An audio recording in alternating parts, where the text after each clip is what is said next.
41वी रात्र. भस्ममय मूर्ती. आईजवळ मी नव्हतो. मी दूर शिकत होतो. आईची सेवा न करता मी शिकत होतो, परंतु आईची सेवा करता यावी म्हणून शिकत होतो. त्या दिवशी रात्री माझ्या स्वप्नात आई आली व मला म्हणाली, "का रे नाही भेटायला आलास? तुला त्यांनी कळविले नाही का? त्या दिवशी रागावून गेलास. अजून नाही का राग गेला? लहान मुलांचा राग लवकर जातो, मग तुझा रे कसा नाही जात? ये, मला भेट." सकाळी उठल्यावर ते स्वप्न आठवून मला कसेसेच होई. आज आई फार आजारी नसेल ना, असे मनात येई. पंख असते तर आईजवळ उडून गेलो असतो असे वाटे. परंतु किती दूर जावयाचे. 2 दिवस जावयाला लागले असते.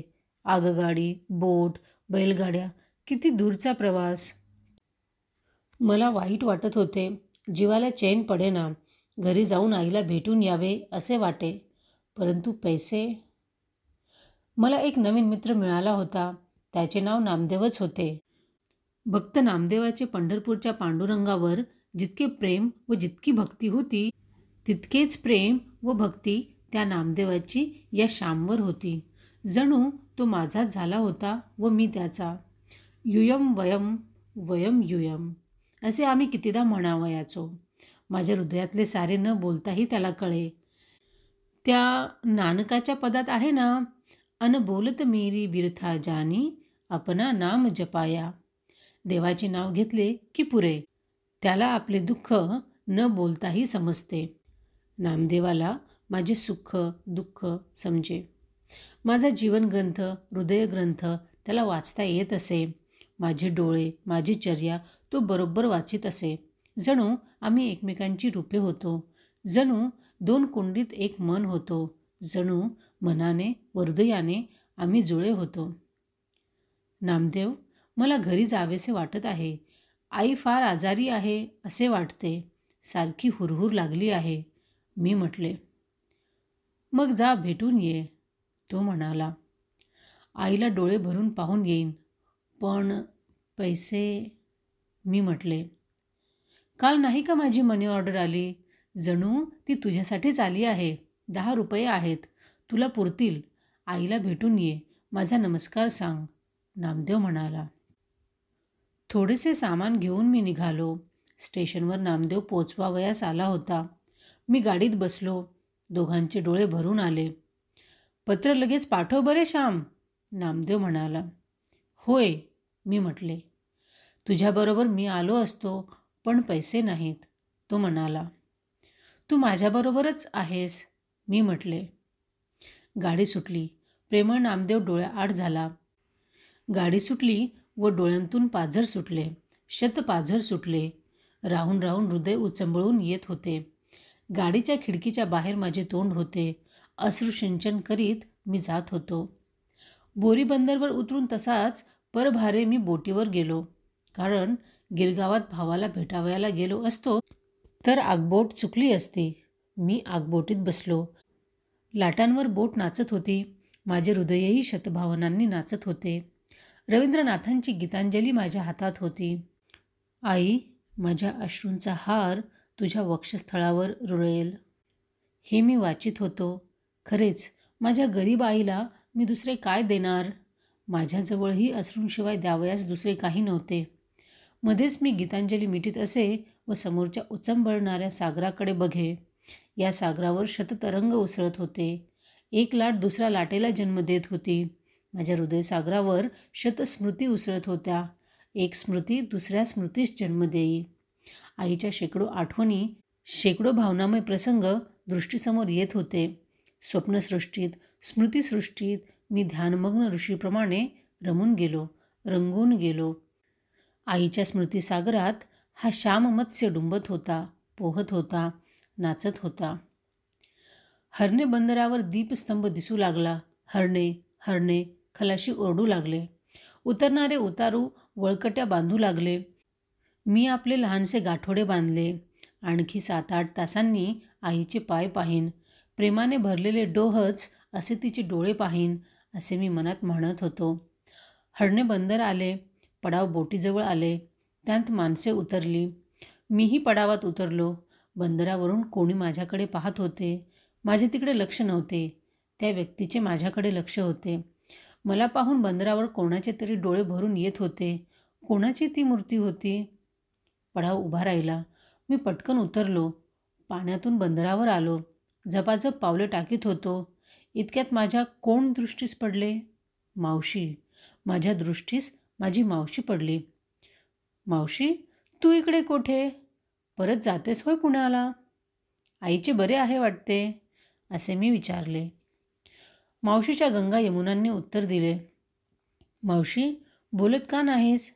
मी काकुळतीने विचारले. श्याम, तुझी आई, माझी अक्का देवाजवळ गेली, ती म्हणाली. माझा शोकसागर मला आवरेना. आम्ही धर्मशाळेत गेलो. कोणालाही बोलवत नव्हते. मला बोलावलेत ग का नाही? मला स्वप्न पडले म्हणून आलो. स्वप्नात आई मला हाक मारे. परंतु आता कोठची आई? कायमची अंतरली आई, असे म्हणून मी रडू लागलो. श्याम, त्या दिवशी तुझीच सारखी आठवण काढीत होती. तूच तिला सारखा दिसत होतास. म्हणे अजून हट्टीच आहेस. श्याम, 2 दिवसांत अक्का जाईल असे वाटले नव्हते. मी तुला बोलवावयाचे ठरविले, परंतु त्याच दिवशी अक्का गेली. सारे प्रयत्न केले, तिचे हाल होऊ दिले नाहीत. मी आहे हो तुम्हाला. अक्काने तुम्हाला माझ्या पदरात घातले आहे. मी तुम्हाला आईची आठवण होऊ देणार नाही. नाही, उगी किती रडशील? मावशी मला समजावीत होती. मावशी, माझे केवढाले मनोरथ. माझ्या आईला सुख देईन, तिला फुलासारखी ठेवीन, असे मी मनात म्हणे. परंतु आता कशाला शिकू? आईची सेवा जर करता येत नसेल, आईच्या उपयोगी पडता येत नसेल, तर कशाला शिकू? मी म्हणालो. तुझ्या भावांसाठी, वडिलांसाठी शिक, आमच्यासाठी शिक, जगासाठी शिक. आईला प्रेम देणार होतास ते जगाला दे, जगातील दुःखी मातांना दे, मावशी नवीन दृष्टी देत म्हणाली. मावशी, तू परत निघालीस? मी विचारले. होय, तेथे माझ्याने राहावे ना. तू घरी जा. उद्या 3रा दिवस. अस्थिसिंचन उद्या आहे. तू तिचा लाडका म्हणून उत्तर क्रियेला आलास. येताना अस्थी घेऊन ये. गंगेत नेऊन टाकू, मावशी म्हणाली. मावशी, मी घरात कसा जाऊ?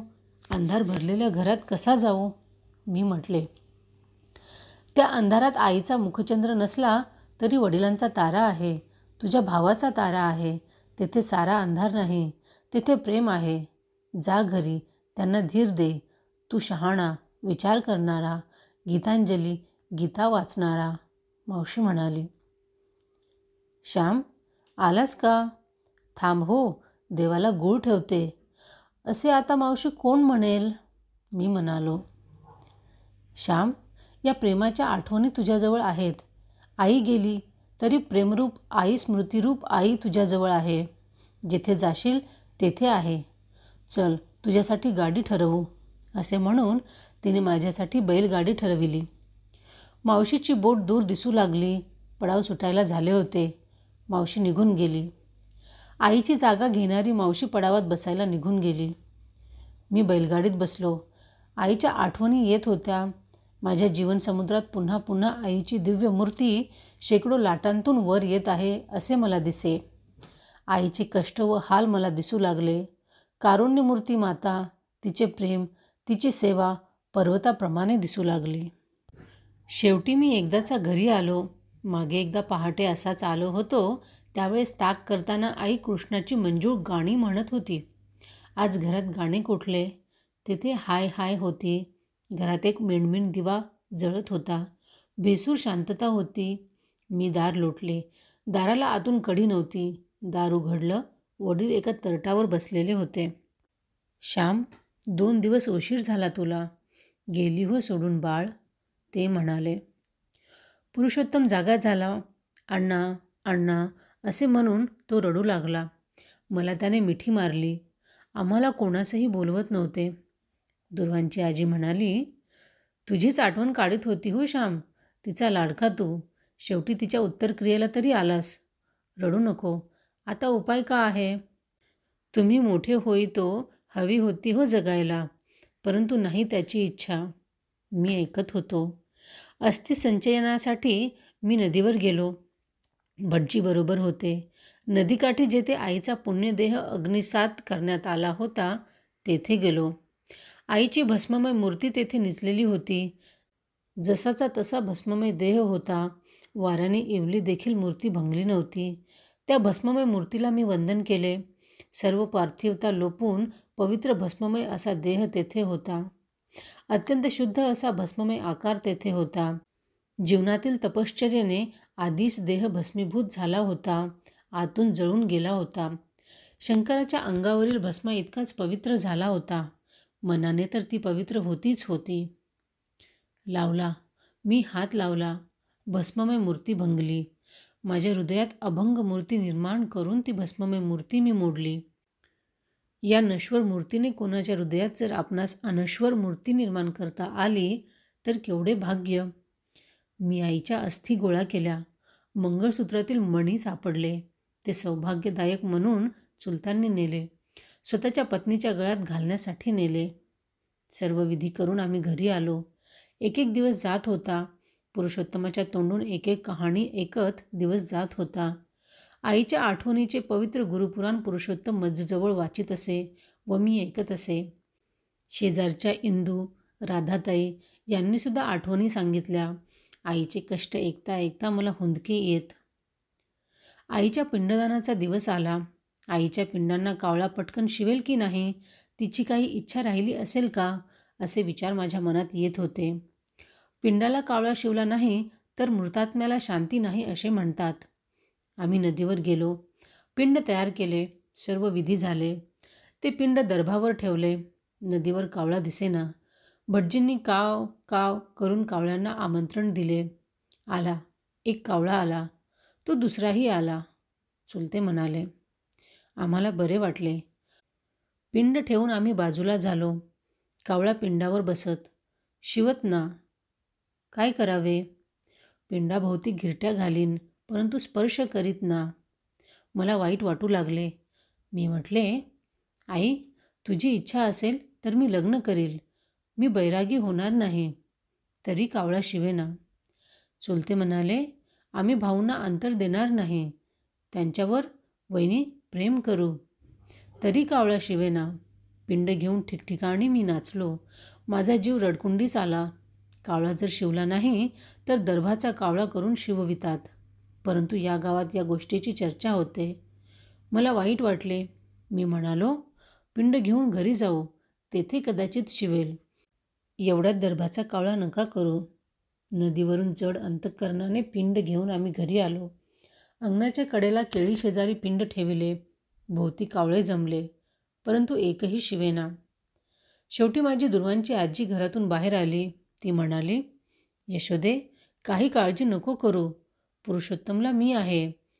त्याचे सारे मी करीन. काय चमत्कार. आजीचे ते आश्वासनपर शब्द ऐकताच झटकन कावळा शिवला. माझ्या डोळ्यात पाणी आले. मावशी पुढे एकटी निघून गेली होती. लहान पुरुषोत्तम घरी आजीजवळ आता राहणार. तो जरा खट्याळ होता, खोड्याळ होता.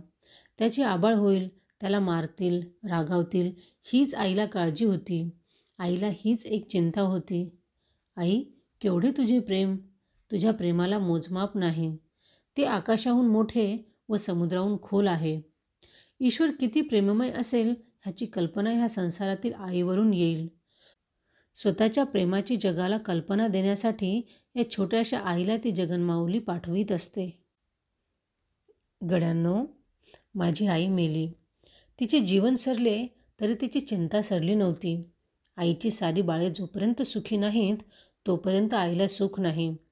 आईच्या एकाही लेकराच्या लोचनातून जोपर्यंत अश्रू गळत आहेत, त्याच्या तोंडातून हाय हाय उठत आहे, जोपर्यंत त्याला वस्त्र नाही, अन्न नाही, ज्ञान नाही, तोपर्यंत आईची चिंता सरणार नाही. भाऊ भाऊ सारे प्रेमाने परस्परांस मदत करतील, श्रेष्ठ कनिष्ठ मानणार नाहीत, एकमेकांस वाढवतील, पाळतील, पोसतील, हसवतील. ही जोपर्यंत आईला खात्री नाही तोपर्यंत तिला सुख नाही, शांती नाही, मोक्ष नाही. तोपर्यंत ती रडतच राहणार. तोपर्यंत तिच्या चिंतेची चिता धडधड पेटतच राहणार.